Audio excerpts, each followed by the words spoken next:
you guys get their food and get seated, they're liable to get a call. So we're going to get started and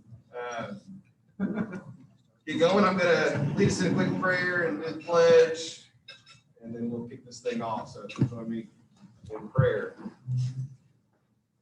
Since I'm up here, I can do this maskless. Distance just enough. Lord help us. Lord help us.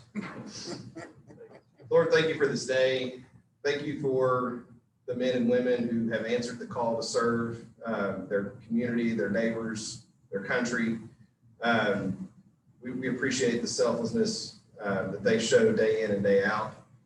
We thank you that they answer the call and run to danger, no matter the race, creed, or color of the person on the other end of the call, no matter the political sign in the front yard.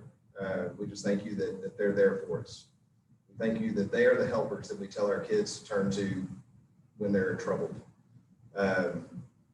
We thank you that they are essential, as these pandemic times have taught us if we didn't understand it before.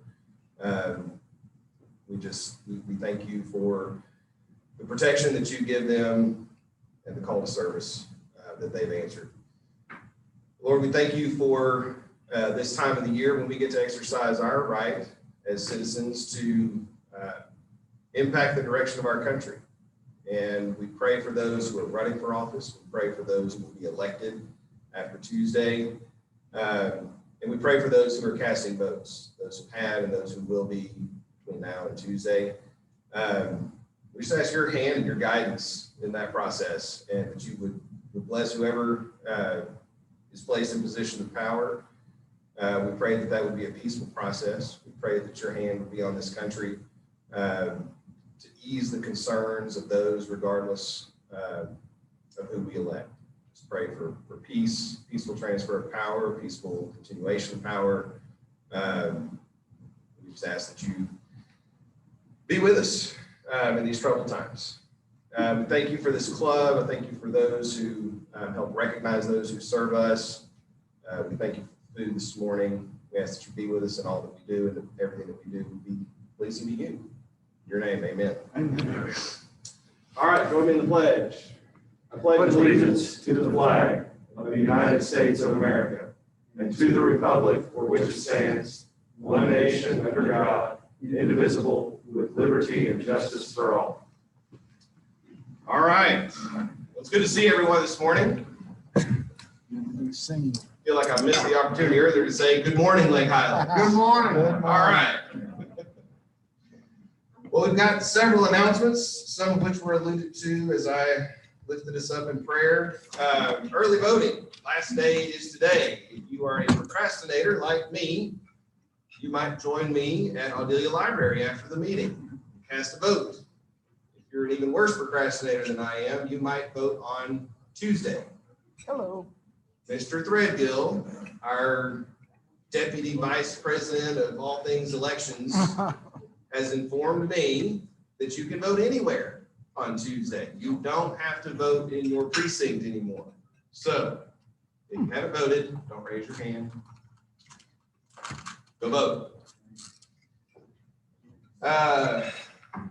Officer Smith has an announcement. You've got some cards on your table. Come on up. We were on Zoom and Facebook Live. We have to do everything from the box. So I'll let you have the mic. Hey, good morning. Good morning. My name is Barvin Smith. Most of you I know. But I just want to remind you, we're going to have the Northeast Division Kids Health and Safety Fair. One of our sponsors is here, Councilman Magoo from District 10. The event's going to be November 14th. I think you can see it on the flyer. 10 a.m. to 1 p.m. Lake Highlands High School, big parking lot next to the football stadium. Turkeys, 1,000 bags of food, all the things that we normally have, flu shots, immunizations. What I come to do today to tell you, there is so much need out there. We've done a lot of events in Northeast since the pandemic has started, and it crosses our races, our creeds, social economic platform that you may be on. We're seeing people who, nice homes, nice cars, etc., needing the food and things we're offering. So I'm asking that you spread the word, I do need volunteers. It's a drive-through only from 10 to 1. We'll have some classic car show. If you know me, I'm still with my old car. We'll have a couple of my cool cars out there. If you have one, bring it out, let the kids see it. We're gonna give them Hot Wheel cars, Matchbox cars as they pass by. So drag it, pull it, tow it, bring it out there. Let us see what you got. You may get some good advice and maybe some free parts if you've been to many shows I have. Bring your cars out, support us, and I'm looking for sweets for the kids. I'm looking for candy, baked goods. John, where you at? John York, I need cookies, man. Baking skills on. We'll make it happen. Make it happen, but we'd love to have something that different stations the kids are gonna be, cars will go to and get the health items. Also, it's honoring special needs families as usual. A lot of things from special needs families, information, et cetera, partnering with Crayola Experience. So come out and support us on the 14th.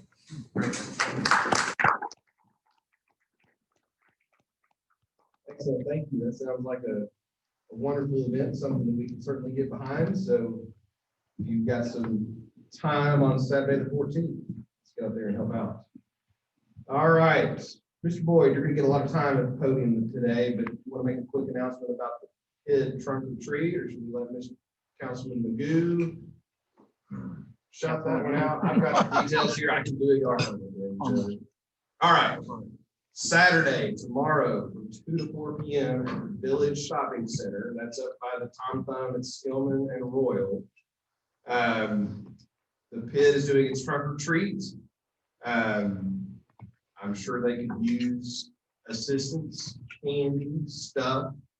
Don't know if y'all still need trunks, but Bill says they're good on trunks. Okay, so just people and candy. So if you're available 2 to 4 tomorrow, we've got another trunk or treat opportunity today at OHB from 5 to 7. That looks like it's going to be a great time. They're going to have food from Cane Rosso, Crunchies and Frios Gourmet Pops. You can check out their Facebook page for more information. Apparently you can reserve a spot. It's all free to go when you buy the food, but the stuff that OHB has been doing to kind of keep engaged with the community and keep their business going has been really impressive. So if you've got an opportunity to get out there and help them, they've been great to us. So let's throw some support their way as well.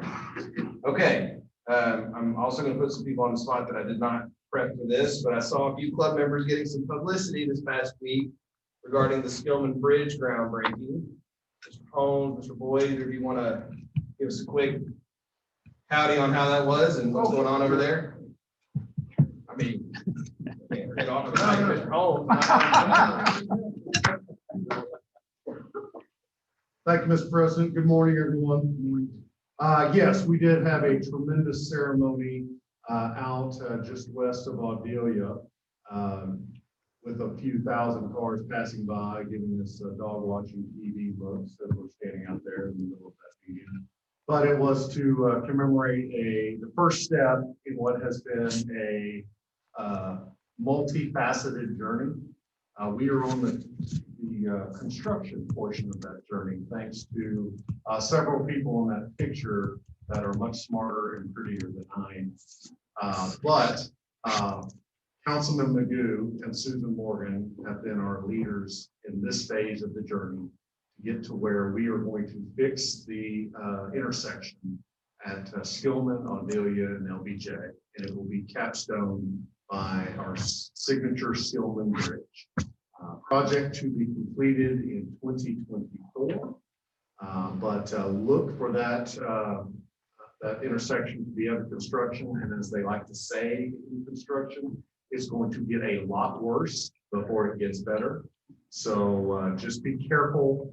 The people at TxDOT are going to be out there counting on us to keep our eyes out for them, and that will help keep them safe and help keep that project going. But look for that completion in 2024. That is a part of the larger 635 East expansion, which several of us here were involved in lobbying TxDOT for.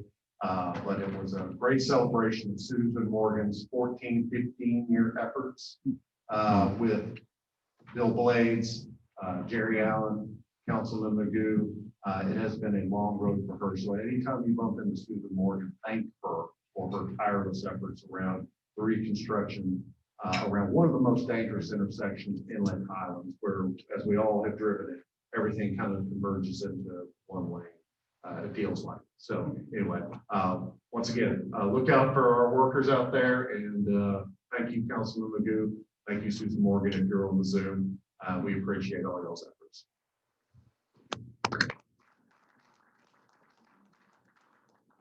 Excellent. Thank you, Mark. And I echo those thanks to Councilman Magoo, Ms. Morgan, and others for getting that going. It's good to see some progress. Okay. They're not here. They might be on the Zoom. I don't see, but I do like to announce when we have new members join the club, just so everyone knows we have new members. And I think it's a good idea for folks to start hearing their names and to make an effort to get to know them and welcome them to the club.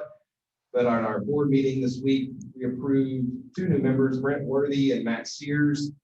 Brent's a Lake Highlands lifer, went to Merriman Park and all the way through the high school and then to UT. He now lives in Merriman Park where his kids are in school, and he does consultancy things at BDO. Matt Steers is also a Lake Highlands lifer with US A&M. Thanks. He is a realtor at Dave Perry Miller. If you see him out in the community or if you see him at a meeting in the future, give him a big welcome and kind of help them get integrated into the club. All right, enough from me. Let me welcome our Vice President of Community Service, Bill Boyd, up to the podium to present our first responders of the quarter awards. I promised it would be a good one. That was a warm greeting. Thank you very much. So this is my rookie time up here. John Torres, after 17 continuous years of presenting this awards, has finally relinquished. Okay, now it's leaving.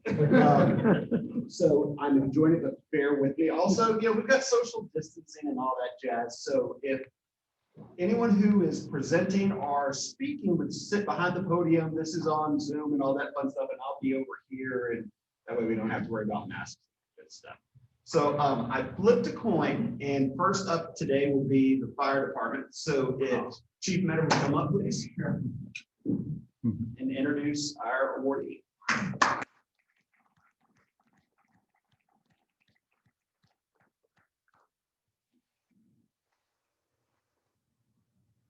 Good morning. Good morning. It's nice to have some sense of normalcy and getting back to the way we're doing things in this weird world.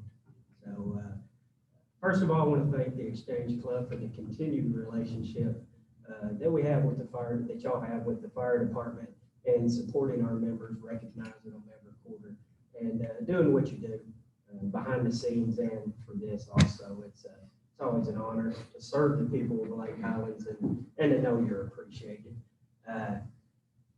For the award of firefighter of the quarter, James Romero was my nomination, was my pick. And I'll say a few kind words. He's a humble guy. He's a quiet guy. He's not going to want to say a whole lot, but I like to see him get up here and squirm more. James is driver engineer at Station 29. He manages the paramedics there, as well as operating and functioning as a driver when needed, and riding up in an officer position as needed. James is a guy that's the epitome of a fireman. He comes to work every day wanting to get better. He trains, he takes on roles that people don't always want to take on. He does not shy away from anything. And when it comes down to it, he just does a great job at everything he does. And that's just him being committed to the job that we do. I couldn't be more proud to have James in my district. I'm a fortunate man. The good Lord surrounds me with good people.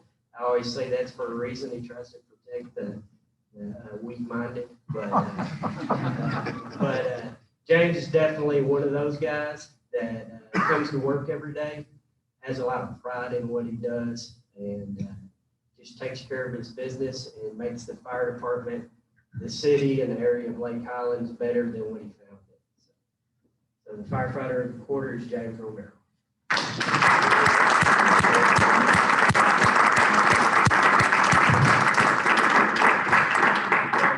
All right, James, you're officially on the hot seat, please, sir. So, one of the things, so I got to know James a little bit that I appreciate about James is that James works the B shift, correct? Yes, So that means you get off work about the best shift. the best. Shift. So you get off work about 11 or midnight, something like that? No, No?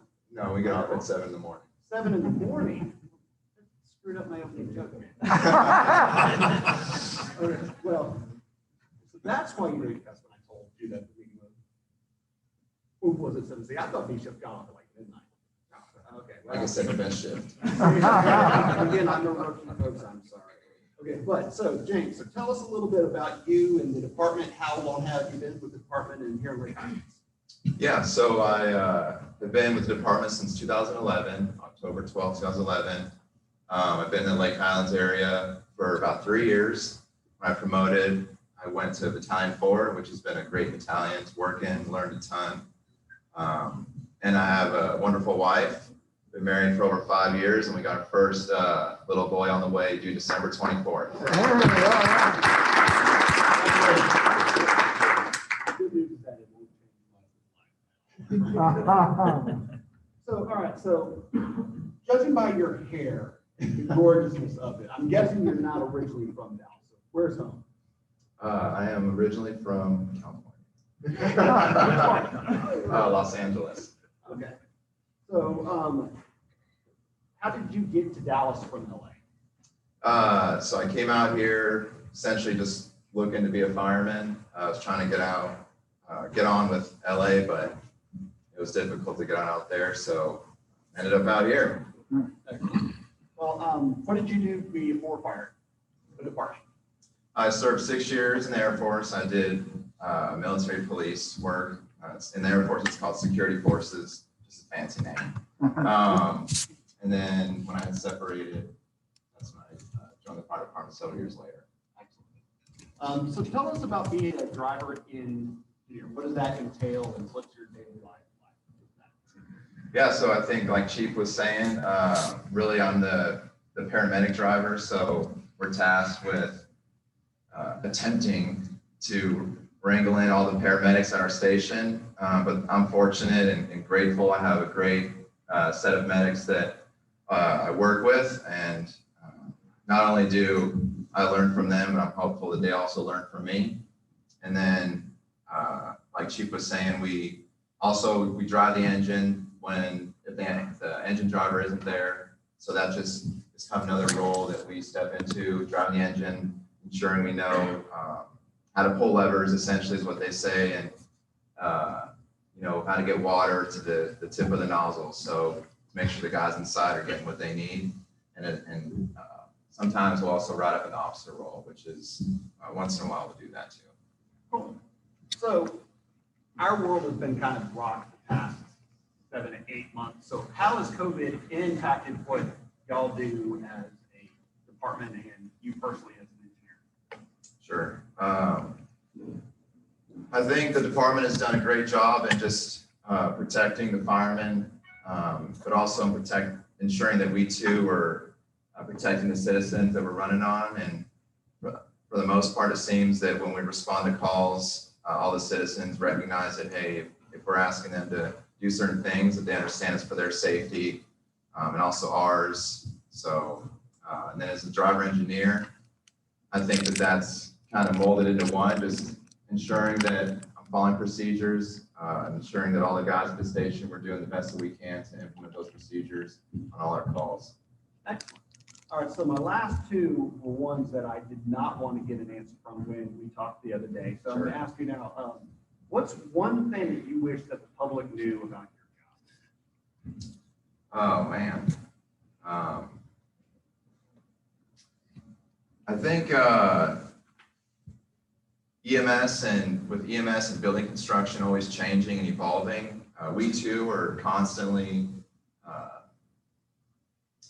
changing and evolving to as a department. We never are just stagnant with our information. We're constantly seeking to get better, to learn, train, as Chief was saying. So even with the procedures and the protocols that we have in place, the material that we have, that's not always set in stone. It's changing and adapting with the times. And what is something that this club and our members can do to help support Dallas Fire Rescue? We love treats. We love cake, cookies. No, but you guys do an excellent job. Thank you. All right, I think we've got time for one or two audience questions. And that's it, and we can let James get off the hot seat. Anybody?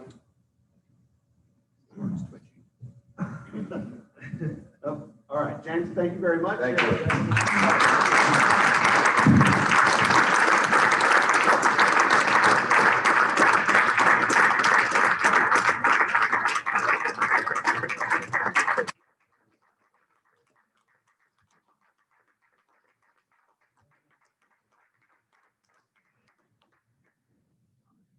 For the police department, I believe Lieutenant Jordan will be introducing. James, all right. Nelson. Good morning. Good morning. I'm actually Lieutenant Nelson. I'd like to thank the Exchange Club, Lake Islands, for doing this. Right now, it's a tough time, without a doubt or whatever, but I will tell you that the police department is not deterred. And so seeing welcoming faces, whatever, it's wonderful for us. Officers getting awards, they never like it. They never like it. And so I know that Trish is without a doubt one of our best officers. There's always a short list that I have whenever I'm asked for an officer for an award, and Trish's name always comes up. She's always on that list. Senior Corporal Trish Allen does what I consider the most important job in the police department. A lot of times people think that those of us who are in gold stuff do the important stuff, but we don't. Senior Corporal Allen is a training officer, and the training officers, whatever, are the ones that really set the tone for the future of the police department. Millennials are not very easy to train. So Trish does an outstanding job in her role as a training officer. She takes it very, very serious. Was it about a year ago, she had your accident? It's been about a year. So Trish had an accident about a year ago, and she's supposed to be home recuperating, but she had some paperwork to do for her recruits. And I saw her limping in the station, whatever, several times. And I think she's the first officer ever banned from the station, whatever. Broke people up for limping in the station, but that just speaks to her dedication to her job, and we really, really appreciate it. She thinks that we keep giving her awards because we're trying to get her to leave. That couldn't be further from the case. So it is my absolute honor to see Trish receive this award. See Corporal Allen, congratulations.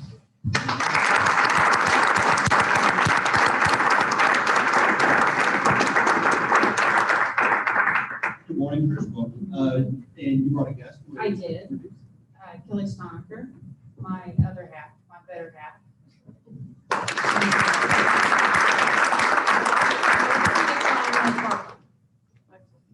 Well, welcome. Thank you for coming and congratulations. So how long have you been with the department? You asked me, I'll tell you 17, because I don't count the first half. We'll go with that. How long have you been up here in the Northeast? I've been up here since January 2009. That's 11 years. So how did you get to DPD? Long story short, I played professional golf for 10 years, and I had friends that were on the department, and I went through a divorce, and they said, come and be a cop, you will love it. It's the same thing It's playing golf. You're always chasing something. You never know what kind of lie you're gonna have. So I understand, you know, that coming to Dallas, you wanted to get away from this very desolate place that you grew up. So where was home originally? Our home state of California. I'm northern though, so, you know, Napa Valley, San Francisco Bay Area is where I grew up. Terrible views. Terrible there. views. The wine is horrible. Understand wanting to get to Dallas quickly. I couldn't wait to get tested. So, where did you go to school and you came here on a golf scholarship, if I understand That is correctly, true. right? All you UTers and A&Mers, I'm sorry you couldn't get into TCU. Go Frogs. That's good. Let me tell you, anybody can love a Bevo, right? It takes a lot of school spirit to love that Horned Frog. There you go. That's And good. was there anyone at TCU specifically that was kind of a mentor? That Mr. people was- Hogan. Mr. Hogan was over there and he played out Shady Oaks. He's, you know, one of the founding members of the PGA Tour. And he endowed a scholarship to TCU, and I was the first one to receive it.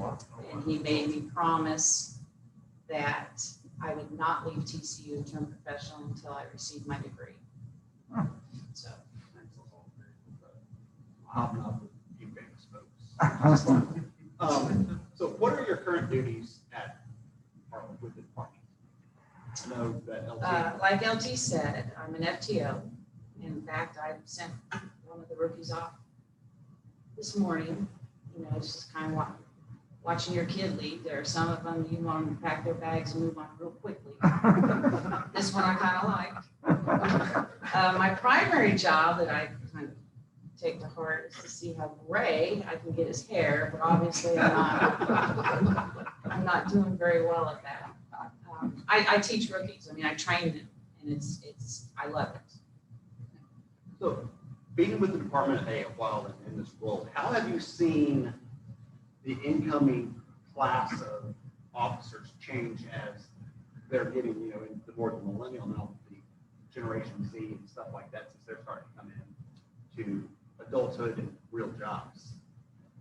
I know this is not a Can't question. use adulthood and real jobs. I'm sorry, you just can't. There's the learning curve is a lot harder than it was 5 or 6 years ago. There's a mentality that we owe them. And the work ethic is a little less than you would expect. You know, really, I don't know how it is for fire because I never went through one of your academies, but I think our academy is probably one of the best in the country. I know that there are a lot of, you correct me if I'm wrong, there are a lot of departments that model their training of police officers after Dallas. And that's quite a little feather to have in your cap. And it's difficult when they think that they get out of the academy and they think they've made it, and all of a sudden there's 24 more weeks of training, and you have to train them the street way, which is, you know, you're following all the rules and standards and abiding by general orders and things of that nature, versus how they are taught in the academy. And so you really, it's hard. They have a one-track mind. They want to go fast, make fun of fire, eat well, and get paid for it. And they don't want to work overtime. So, speaking of challenging, how has COVID impacted your role? I think fire has it a little more difficult than we do. Certainly with hands-on with their patients when they make runs on citizens. For us, you know, I work at a time of night where there's two types of folks out. There's good guys and bad guys. So when the good guy gets the bad guy, he has COVID because he doesn't want to go to jail. And so you kind of really we have to call them. And I hate that because we have to depend on them. And it pulls them out of their house from being able to go and do other things and help other people when you have someone who says, I have COVID, and they really don't because they don't want to go to jail. And it's the younger crowd in our society, in the city, that does not take COVID serious. So it's a lot of educating, kind of, becoming parental to the ones who don't have that unit at home. So it can be stressful.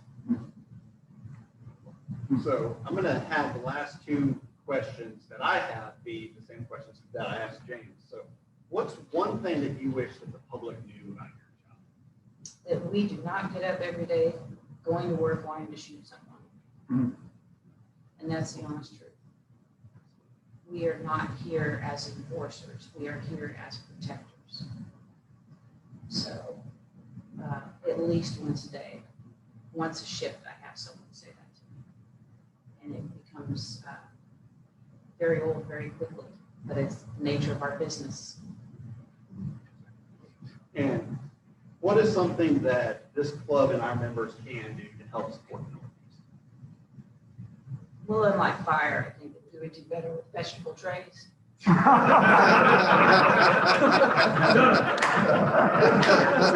That's okay. They don't have to run.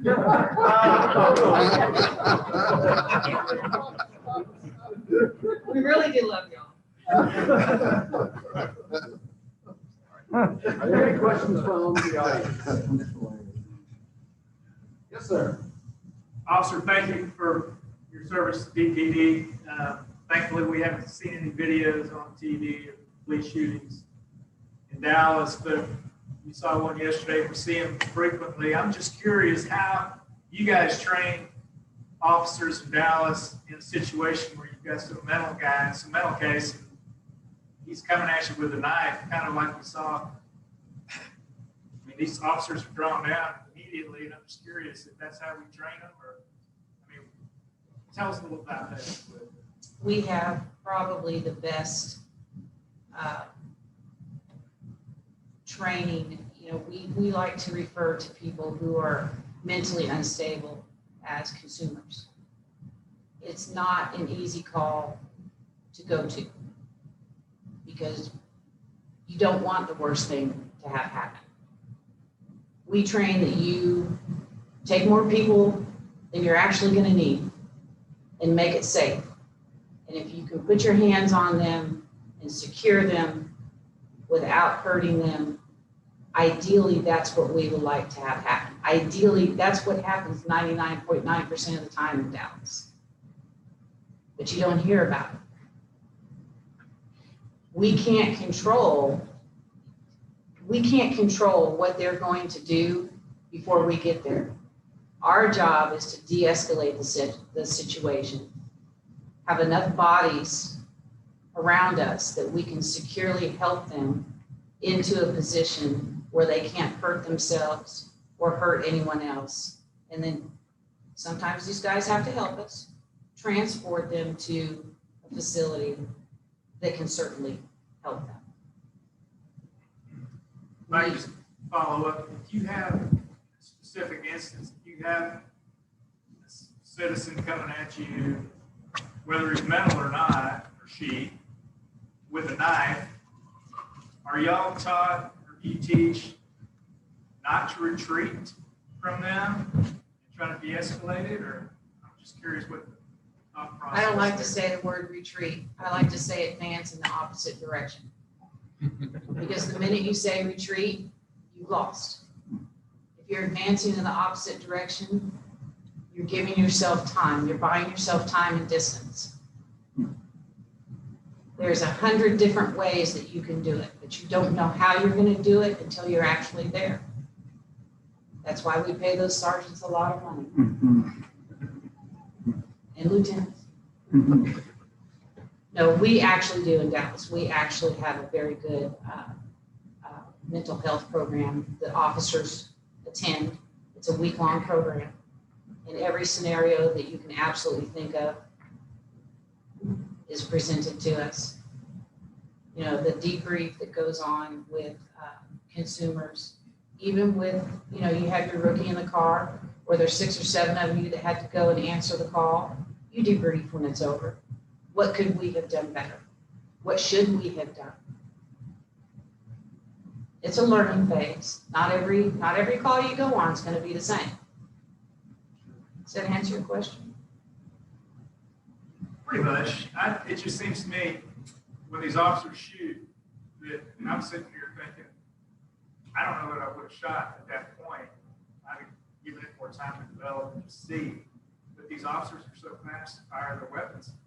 And as you said, 99% of the time, we don't see the ones that can disarm them without killing them or shooting them. But the ones that we see on TV are just so egregious in my mind. And I'm just curious about Dallas.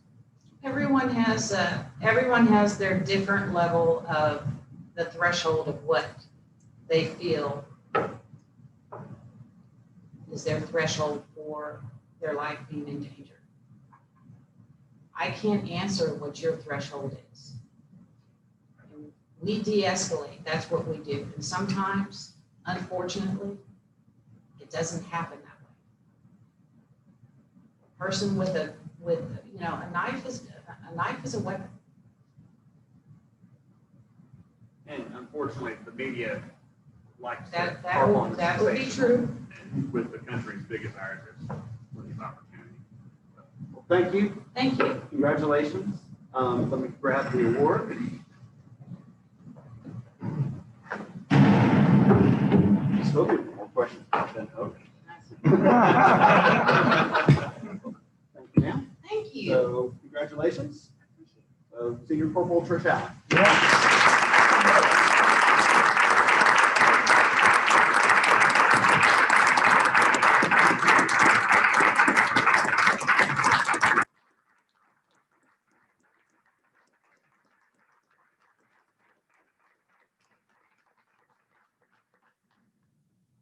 There's one final thing that I'd like to add before turning the pulpit back over to Mr. Brown. This has been a heck of a year with the pandemic, our civil unrest here in our city, little election thing happening on Tuesday, which might have a little bit more civil unrest to follow. Challenging budget battles downtown and frankly hurtful rhetoric that went along with it. Changing leadership. And now a long needed, but still difficult highway construction project, which will tap both you guys very significantly. Through it all, our first responders here in the Lake Highlands have been there, doing the work, trying to block out the noise and get the job done, trying to stay safe in these uncertain times, safe from violence, safe from fire, safe from Dallas drivers, and now safe from a stupid bug. But through it all, y'all have been there. I want our first responders, and I do mean our first responders, to know that this club sees you. We hear you, and we're here for you. So let's give these fine men and women a hand. And thank you from the Exchange Club.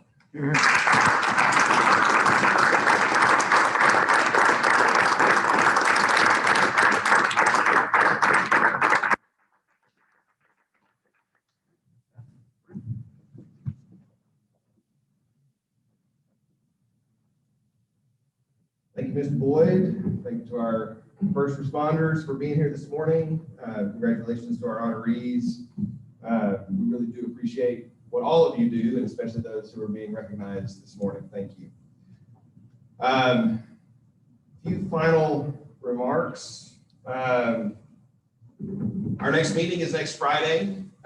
Just generally, we plan to continue meeting every Friday in person with our virtual option, and we're going to continue that through the Friday before Thanksgiving.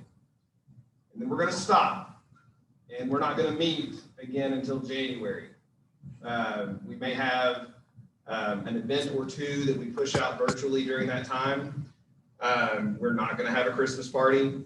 We don't see how we can responsibly do that. That's an event that we can't offer a virtual option for our members who can't attend in person and for whom that would be too high of a risk. And if you've been to the Christmas party, you know that that is an event that some of those members try to attend every year. It's unfortunate, but the numbers are not going in the right direction right now. And frankly, if you look around the room here, our numbers aren't really going in the right direction in terms of attendance. So we're going to take a break. and we're going to regroup. And I'm going to do some work to encourage attendance in the new year so that we can fill the room up if it's responsible to do so, or get the Zoom meeting a little more full as well. I will say I appreciate those of you who have been showing up both on the Zooms before we went back to in-person, those who have been here in person, those who have continued to attend via Zoom. It's very much appreciated. It's tough to pull all this together. Rick is doing an amazing job in terms of taking care of us from a technological standpoint. Who knew that we were going to be doing this and dealing with this when we went into this new year as a club, how long this would take and kind of what it would mean for us to continue doing our programs. It's also been a challenge for our Vice President of Programs, Michael Bailey, to secure speakers. There are people who aren't comfortable doing it in person. And so we're finding that to be a bit of a struggle. So we're going to regroup. We know there's some risk associated with doing that in terms of kind of losing contact with folks. But again, we're going to do some outreach during that break to try to encourage continued attendance. But I wanted to make that announcement. I'll continue to make it so people know kind of what the schedule is. But we're going to plan on keeping this going through the Friday before Thanksgiving and then take that break. We normally do take a bit of a longer break in December anyway. We're just extending that a little bit for this year. I did not ask for guests, although I didn't see anybody without a badge. We do have a couple of our newer members sitting here at the table with Mr. Basin. Peter, remind me of your name. Boynton. Drew, who we've met before, and then I didn't catch the name of the gentleman. Raymond. Thank y'all. Yes, we recognize you. Thank y'all for being here. I apologize too. I've been out for a couple of weeks, and I do need to thank Robert Wong and Michael Bailey for covering for the last 2 Fridays. Councilman Magoo, any closing remarks?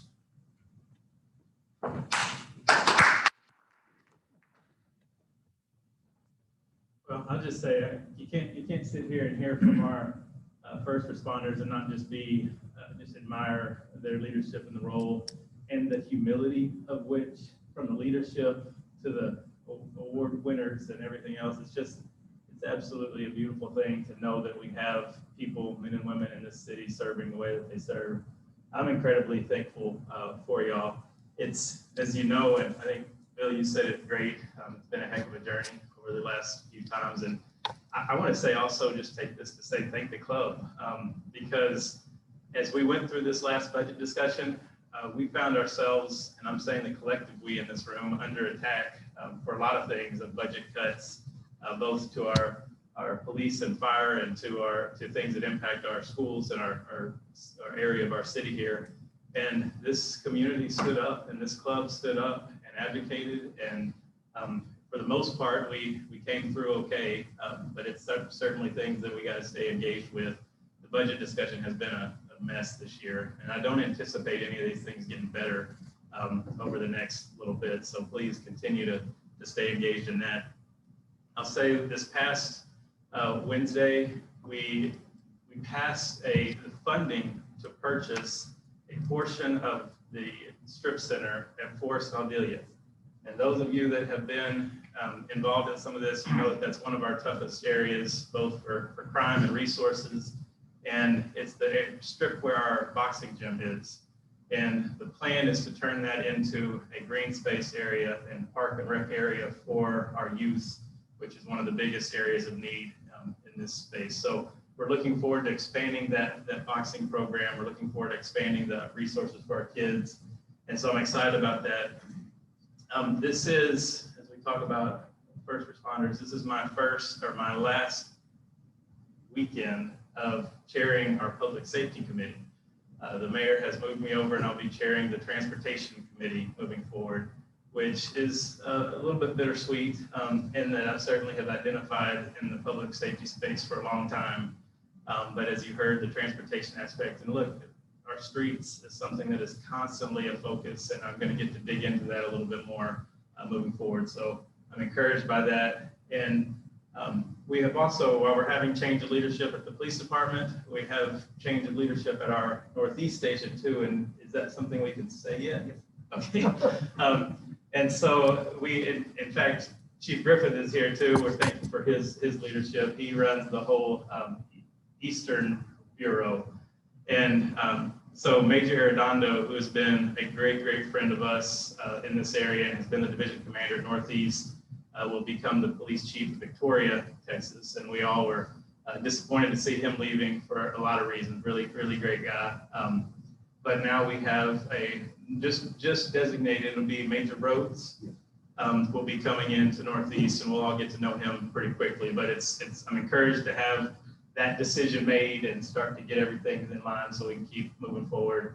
And other than that, just keep loving on all our first responders. Burr Smith, he's a hero over here. Thank you for all your work, and keep all these kids safe. Trick or treat, it's going to be different. You heard the drive-by trunk or treat that we're doing, but just try to keep everybody safe here this time, to keep loving on our neighbors and everybody. But thank you, Club. And if you have any questions for me, again, there's a million things going on every day, but I hope you know you can pick up the phone, call me, or corner me whenever you want. Thank you.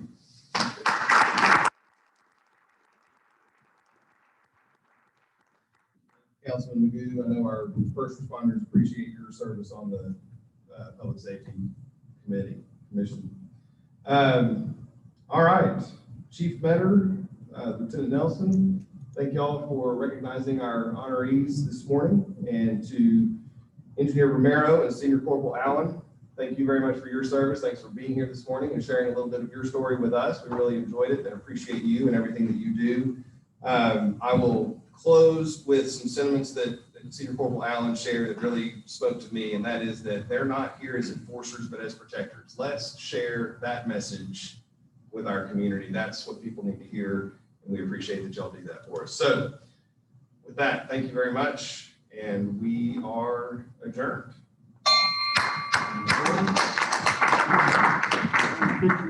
Yeah, I was gonna say.